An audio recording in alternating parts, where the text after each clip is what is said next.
Башылықтарың сәлем достар, бүгінгі кереметті видеома қош келдіңдер, және де бұл менің Блограша проектіне түсіретін каналым.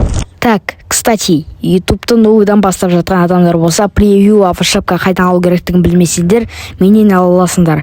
Менде неше түрлі отзывтар маған сенуге болады, так что менің астымда тұрған ВК-ға жазып кет. Барлығымыз қазіргі уақытта скам, яғни алданып қалып жатырмыз. Және де бүгінгі видеода мен сіздерге екі ең қиын скамды айтатын боламын. Бұл скамды сіздерге жасайтын болса, сіздер даже 10 миллионға дейін, даже 10 миллионнан көп минусқа кіріп кететін боласыздар. Так что видеоны соңына дейін қарап кетіңдер. Менде ең мықты пайдалы контенттер.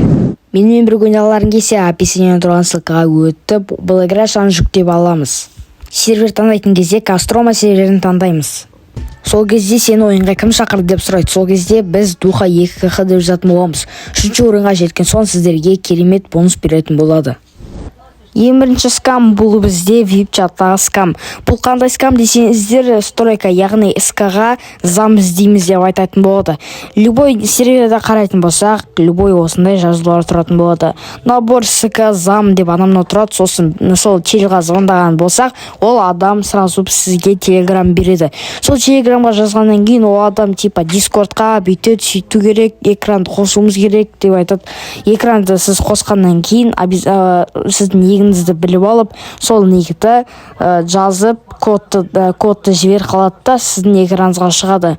Сол экраныңызға шыққаннан кейін сразу ол аккаунттың паролін өзгертеді де, если сіздерде привязка жоқ болса, онда обязательно сіздердің аккаунттарыңызды уже ұрлап кетеді деп айта беруге болады. Екінші скам бұл бізде авторингтағы скам. Бізде ол обмен істейміз дейді. Мысалға сізге авторингта тұрған кезде сізге бір адам келді. Го обмен дейді.